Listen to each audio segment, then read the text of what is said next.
Hello everyone, this is Moduli Stack, and I have a Protoss versus Protoss here for you guys. Somebody named ZeeRax, who I know very little about, and at the top, as the purple Protoss, is Liquid TLO.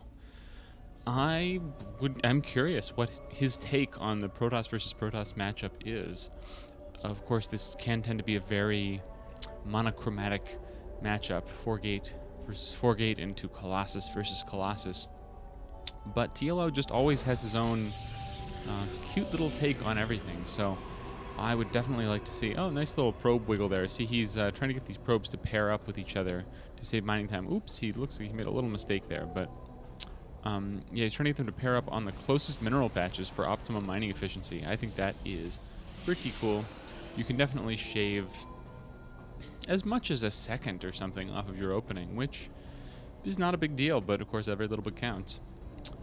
Going up to 12 harvesters for both players. Totally ordinary. But as a matter of fact, you can see that TLO is a little bit ahead in his probes, probably because of that micro, so awesome. He's getting this gateway on 12, and then... Wait, is that right, or did he get this on... Sorry, I wasn't paying attention. I was too busy being amazed at his probe production. Simulator going down. And an assimilator going down for his opponent. Hopefully the sound levels are all working out. I mean, sorry if this cast is a little bit muted or low energy, but I am pretty sick right now. And I'm working really hard at the moment. I've got a really big, well, not really big, but kind of big seminar talk to give tomorrow on the theory of stable curves and their reduction, or something. No, that's not... What I just said didn't make any sense. It's called stable reduction of algebraic curves. You probably have not heard of it.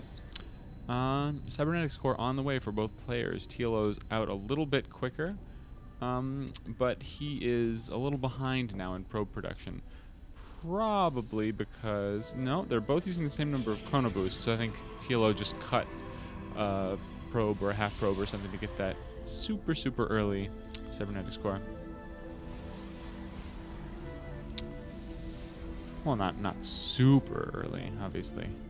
I'm given to hyperbola. Hyperbole? Hyperbole. It's hyperbole, not hyperbola. I'm given to hyperbole sometimes. Second gas, up and running for both players.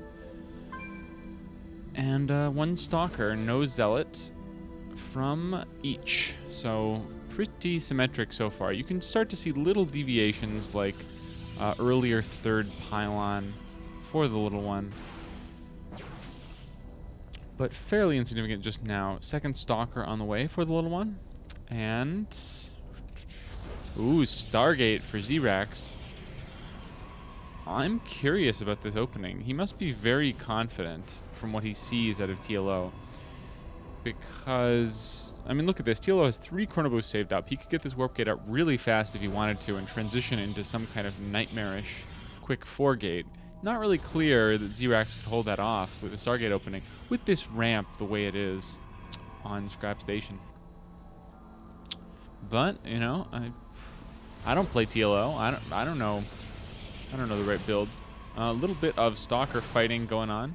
They are going to deny this scout, and looked like nobody got killed there. No, this. Oh yeah, that probe got killed, and 3 stalkers now out for TLO pretty fast out of this one gateway, and he's going to be aggressive with those, and I like that. It's being aggressive, especially with fast units, is just often a really good idea, because when you're aggressive with slow units, you often end up having to commit to the attack. But when you're aggressive with fast units, you can just get out of there if it's not working out for you, and then it sort of becomes a scout, or like it's a little poke, you know, like hey, what are you doing? And then you kind of see what units they bring up to defend. And so he's going to go up here, and he's going to quickly realize that 3 stalkers does not beat 3 stalkers and a zealot. And he's going to take... Oh, that's nice. Just get a little shot and then leave. As Phoenix is out, I assume that TLO does see that. He's going for his Twilight Council, by the way, and he's getting fast blink on 3 warp gates. So, yeah, it's looking pretty aggressive. I do not see any units out from TLO besides stalkers. So I would definitely expect to see some nice Micro, maybe some creative use of Blink involving ledges or stuff like that from TLO. In the meantime, he's getting Forge, probably for... No, he's canceling his Forge. Okay. Cancel his Forge. ZeeRax, just making more and more Phoenixes. He's got 4 out right now. And that's a pretty decent number for harassment. It means that TLO is now going to have a hard time leaving his base without a Stalker or 2 to defend. Or these guys will just swoop in and start killing probes. Although ZeeRax does not want to lose any of these Phoenixes. That is obviously just really bad. A Phoenix, what's 150, 100? Yeah. So that's significantly more expensive than a Stalker, right? Which is just 125.50. So think of losing a Phoenix as like losing a Stalker and a half or something. And see, this is nice. Just come in here and you get several free... This is a lot, like 4, 5 free probe kills, something like that. It's pretty serious. Of course, now he has to not die to this. So TLO's a little bit committed with this now. If he doesn't do any damage, he's going to be significantly behind, having lost all those probes. And now he's moving up, and it really does not look like there's enough... Well, okay, he's retreating. I guess seeing the probes, that might have been a big difference, but does pick off a Stalker, and these Phoenixes just hanging out for defense. They will be able to disable several of these Stalkers, although he used up a lot of that gravitational beam on the probes. But yeah, he does manage to pick up 3 Stalkers, and that's going to make it a lot easier for ZeeRax to hold this off. But Liquid TLO is doing some nice kiting here of the Zealots, not even taking very many shots from the Stalkers. Picks off a Phoenix, gets a lot of Zealots, blinks back some wounded Stalkers, and is really just taking very few losses right here. If you look at the units loss tab, he's definitely in the lead in that regard. He's by about 325 minerals. And by about, I mean exactly, because I study mathematics and I can subtract these 2 numbers in my head. So, TLO moving back. Yeah, really nice of ZeeRax to just have a couple of Zealots in the fray. Although, ooh, does lose a Phoenix again, and that is going to continue to disequalize the resources here.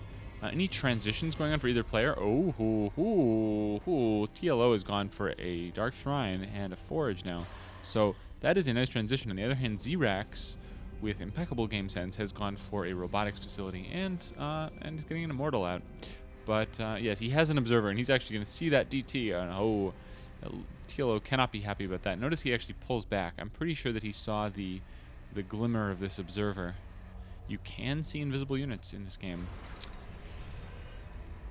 So he's not going to be aggressive with this DT, but it's still going to be a useful unit to have around for map control. It means that ZeeRax is unable to move out without his Observer. In fact, look, he's getting a second Observer, and this is sort of necessary because, well, he needs 1 in his base and 1 with his army if he plans to leave his base ever. TLO... Let's see. Okay, he's going to knock down these rocks. Yeah, why not? Why not? It's a reasonable time to do that. 4 supply ahead, but yeah, so see, this is pretty even right now in supply. TLO definitely leading by 6 supply, and a lot of that's in harvesters. So doing slightly better. I give a slight lead to TLO right now, but the game is by no means over. Getting a second Immortal out for ZeeRax. Oh, and of course, I mean, I guess I should point out that he's getting these Immortals because there's just about nothing in the world that's better than Immortals when you're fighting against Stalkers. I guess that Stalker was just to scout around, see what's going on.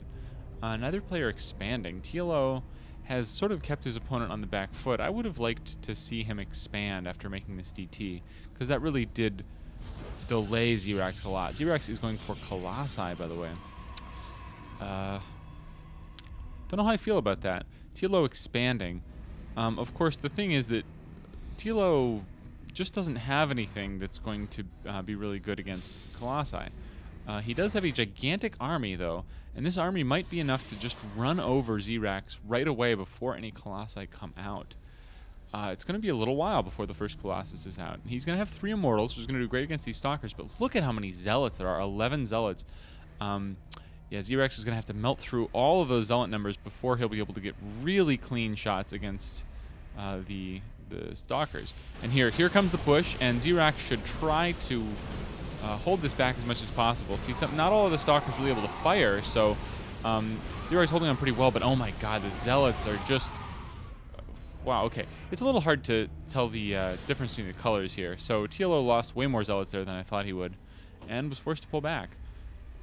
And in the meantime, yeah, the numbers have switched. TLO has now lost more, and ZeeRax has Colossi coming out. So I feel like the state of the game is now different. I feel like ZeeRax is now in the lead because he's going to have this really powerful anti-ground unit out. Still has a Phoenix for scouting purposes, but the important thing here is going to be that ZeeRax is going to have Colossi and Immortals out, while TLO has these 3 Archons, so that's really his only special units, and they really aren't fantastic against anything that ZeeRax has. So yeah, I give the advantage to ZeeRax. Unless TLO can hold on to this expansion for just a little bit of time, then he'll definitely get back in the lead again, because as you see, his income is completely beating out his opponent here. He's gone for a robotics facility himself. Has he produced anything out of it? I thought I saw an observer coming out. There's an observer. Okay, ZeeRax pushing forward, and this is a pretty scary push. Just 1 Colossus with 3 Immortals, and okay, here's the engagement.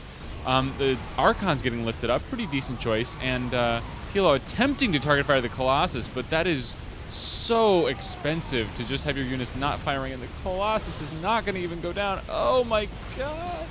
With 16 HP, the Colossus survives, while TLO's entire army is killed, and GG from him.